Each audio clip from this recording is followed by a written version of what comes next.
Bismillahirrahmanirrahim. Assalamualaikum warahmatullahi wabarakatuh.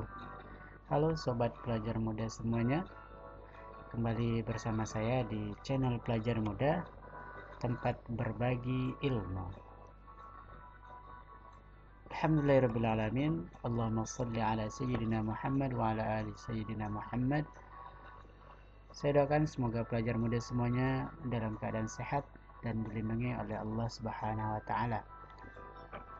Melanjutkan edisi berbagi yang saya lakukan, maka kali ini saya akan melanjutkan pembahasan tentang persamaan garis lurus, yang mana dalam video sebelumnya saya sudah membahas tentang mengenal persamaan garis lurus. Maka hari ini akan saya lanjutkan dengan pembahasan menentukan gradien, ya, dan merupakan salah satu bagian pokok dalam pembahasan persamaan garis lurus. Insyaallah video ini terbagi menjadi dua, dan ini adalah bagian yang pertamanya. Nah, sebelum kita lanjutkan, ada baiknya kita berdoa kepada Allah agar apa yang disimak dalam video ini dapat dipahami dengan sepenuhnya dan bermanfaat bagi pelajar muda semuanya. Dan kita awali dengan melafazkan basmalah. Baik, kalau kita mau menentukan gradien, kita tentu harus kenal dulu apa yang dimaksud dengan gradien. Dalam video saya sebelumnya sedikit sudah saya sampaikan tentang gradien, yaitu jadi gradien itu adalah kemiringan suatu garis terhadap sumbu X. Sehingga dia sumbu X ini, mana yang sumbu X? Apakah yang tegak atau yang mendatar? Ya, sumbu X itu adalah yang mendatar. Jadi dilihat kemiringan terhadap garis yang ini, ya. Atau bisa kita sederhanakan dengan gradien itu sama dengan komponen Y, ya. Tadi kita lihat ada garis Y-nya per komponen X. Itu ini jadi patokan kita, kunci kita dalam menentukan gradien ke depannya. Untuk menentukan gradien ada beberapa kondisi, dan masing-masing kondisi kita butuhkan cara tersendiri. Kita mulai dari yang pertama. Jadi yang pertama, gradien garis dengan persamaan Y sama dengan mx plus c. Sebagaimana yang dijelaskan sebelumnya, Y sama dengan mx, maka M ini merupakan simbol untuk gradien. Maka kalau ada persamaan seperti ini, kita bisa pahami bahwa angka yang berada di depan X itu adalah gradien. Simple, ya. Jadi misalnya kita langsung ke contoh pertanyaan pertama. Tentukan gradien garis persamaan berikut. Ada Y sama dengan 2X plus 1, B Y sama dengan 3X, yang C ada min 4X min 3, dan yang D ada Y sama dengan 1 per 2X tambah 7. Kita lihat penyelesaiannya. Oke, yang pertama, Y sama dengan 2X plus 1. Lihat bentuk umumnya tadi. Y sama dengan MX plus 1, dan ini kunci kita. Angka yang di depan X adalah gradien. Maka sederhana, maka yang di depan X adalah 2, berarti gradiennya adalah 2. 1 ini lantas apa? 1 ini adalah konstanta. Begitu juga untuk yang B. Yang B gradiennya adalah, iya, ini ya, 3. Lantas bagaimana dengan konstantanya? Konstantanya berarti kalau seperti ini bentuknya sama dengan 0, ya. Bisa kita tambah 0 sini, tapi tidak perlu kita tulis. Ini tidak ada nilainya. Yang C, Y sama dengan min 4X kurang 3. Maka apakah gradiennya 4? Keliru, ya. Gradiennya bukan 4, tapi gradiennya adalah negatif 4. Jadi kalau dia ada tanda negatif, di depannya dimasukkan, ya. Angkanya itu negatif. Berarti negatif 4 adalah gradiennya, dan konstantanya adalah negatif 3. Dan yang terakhir, untuk soal pertanyaan pertama, jadi Y 1 per 2X tambah 7. Berarti 1 per 2 sama dengan gradiennya, dan 7 sama dengan konstanta. Ini keadaan pertama dalam menentukan gradien. Kita lanjut ke keadaan kedua.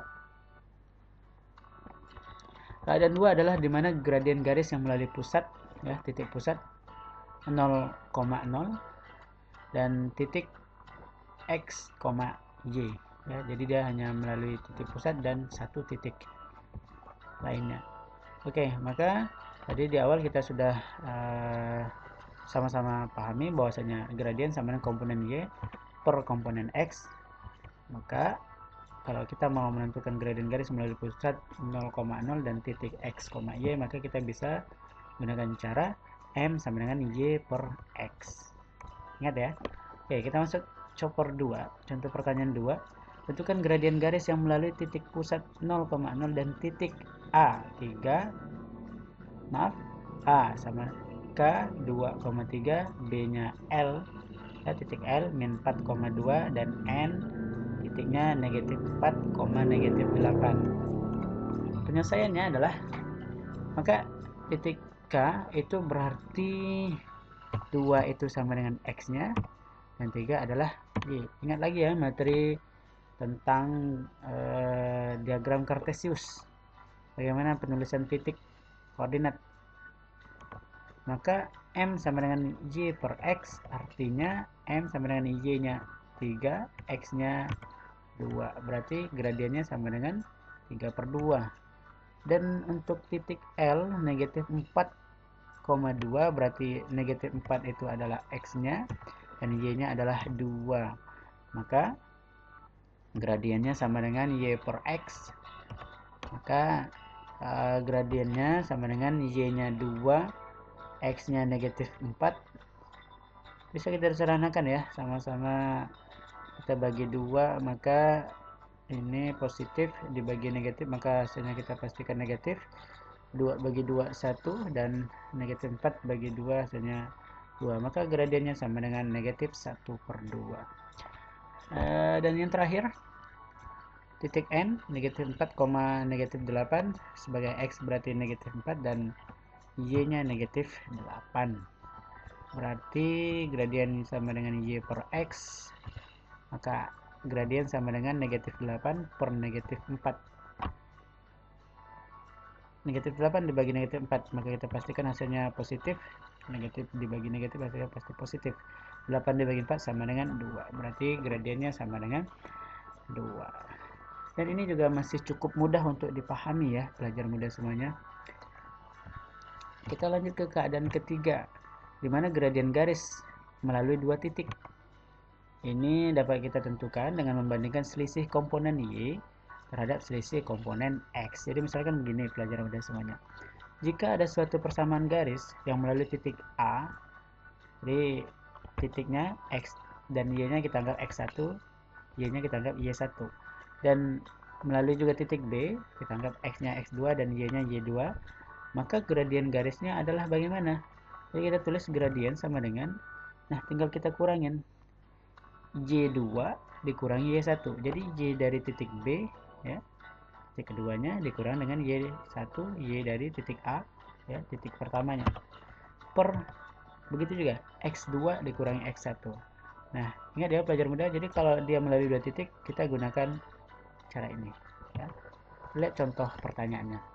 Jadi tentukan gradien garis yang melalui pasangan titik berikut, ada titik K 2,3 dan L 1,4, yang B titik L negatif 4,2 dan P 2,7. Kita mulai dari yang A terlebih dahulu, maka K kita anggap titik pertama, L kita anggap titik kedua, maka X yaitu 2 ini sebagai X1 dan 3 sebagai Y1. Untuk titik L1 dianggap kita sebagai X2 dan 4 sebagai Y2.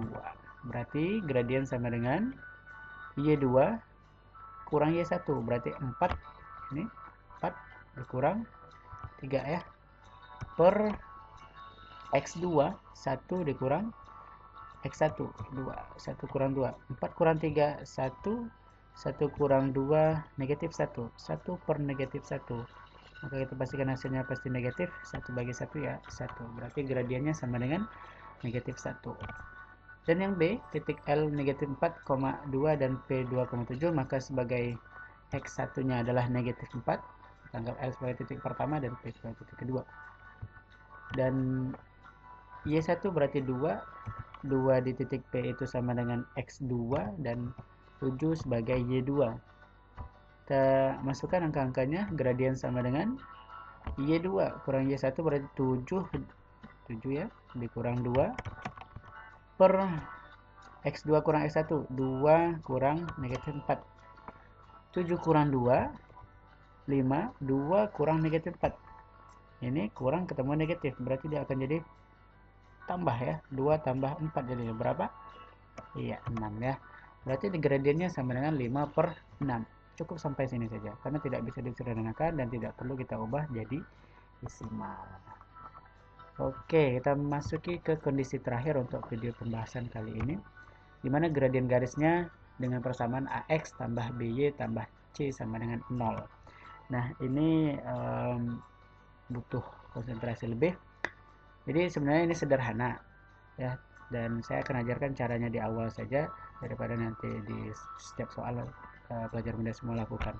Jadi kita bisa tentukan dengan cara mengubah bentuk persamaan AX BY tambah C sama dengan 0 menjadi bentuk awal yang umum tadi yang di awal ya.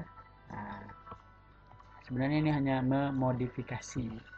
Jadi AX tambah BY tambah C, coba kita ubah bentuknya untuk menjadi Y sama dengan MX tambah C. Jadi langkah pertama, sasaran kita berarti lihat di sebelah kiri hanya ada Y. Jadi bagaimana caranya sebelah sini tinggal Y saja. Nah, gitu ya. Maka langkah pertama kita bisa lakukan dengan kurangi kedua ruas dengan AX. Jadi kalau kita kurangi dengan AX, maka AX di sini akan hilang. Nah, itu alasan kenapa kita kurangi dengan AX. Kita bertujuan menghilangkan AX yang di sini. Berarti AX kurang AX tambah BY, tulis lagi, tambah C sama dengan 0 kurang AX. Maka hasilnya adalah, nah, AX-nya sudah habis ya, dikurangi. Maka BY tambah C sama dengan min AX. Itu jadinya. Oke, masih ada C di sini. Maka C-nya gimana caranya? Ya, kita kurangi juga dengan C. Maka jadinya BY tambah C kurang C sama dengan, yang di sini juga kita kurangi C. Jadi harus adil ya, tidak boleh satu kita kurangi C, yang satu enggak. Jadi sehingga nanti C kurang C hasilnya adalah ya tinggal BY sama dengan di sebelah sini, karena tidak ada C di sebelah sini ya C-nya tetap aja. Jadi min AX kurang C. Nah, di sini masih ada B, sedangkan di sini harapannya hanya ada Y saja. Bagaimana ini? BY. BY itu artinya B kali Y. Jadi kalau kita mau hilangkan B-nya berarti ya, kita bagi kedua ruas dengan B, sehingga BY per B sama dengan min AX kurang C per B. Maka bisa kita, nah, B dibagi B sama dengan 1. 1 kali Y ya. Hasilnya nanti tinggal Y. Y sama dengan negatif AX kurang C. AX per B kurang C per B. Sama-sama dibagi B dua-duanya ya. Atau bisa kita tulis Y sama dengan min A per B X kurang C per B. Ingat, sudah ketemu bentuknya? Y, ya sama-sama Y. Kemudian ada MX, berarti ini X-nya ini. Iya, ini M-nya berarti ya. Sedangkan ini min C per B itu sama dengan konstantanya. Berarti kalau itu M-nya kita bisa tulis berarti M itu ternyata kalau bentuk persamaannya seperti itu sama dengan min ya, atau negatif dari A per B. A ya yang di depan X dan B yang di depan Y. Oke. Coba kita lihat aplikasikan ke contoh pertanyaannya. Tentukan gradien garis dari persamaan-persamaan berikut. Ada yang A, 2X tambah 3Y kurang 6 sama dengan 0, dan B, min X tambah 4Y tambah 2 sama dengan 0. Yang A berarti A-nya 2, B-nya 3. Berarti langsung aja. Gradien sama dengan min A per B, min 2 per 3. Oke. Bagaimana? Mudah ya?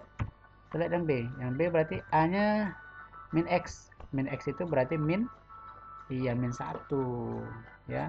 A-nya min 1, min 1X, tapi kan 1 tidak perlu kita tulis. B-nya 4, berarti M-nya sama dengan negatif, buka kurung, negatif min 1 per 4. Negatif ketemu negatif maka hasilnya positif, maka gradiennya sama dengan 1 per 4. Oke ya, pelajar muda, itu dulu untuk sesi pertama, bagian pertama ini. Nanti akan dilanjut di bagian kedua untuk menentukan gradiennya di kondisi yang lainnya lagi. Nah, untuk menambah pemahaman silahkan berlatih, saya sediakan soal latihan ya. Semangat, insyaallah bisa. Oke, itu saja pembahasan kali ini. Jika ada kekeliruan ataupun kritik dan saran silakan disampaikan pada kolom komentar. Banyak-banyak terima kasih karena telah menonton, serta jangan lupa untuk dukung channel ini ya dengan like videonya, subscribe, dan share ke teman-teman yang membutuhkan barangkali. Terima kasih, lebih dan kurangnya mohon dimaafkan. Akhirul kalam, wassalamualaikum warahmatullahi wabarakatuh.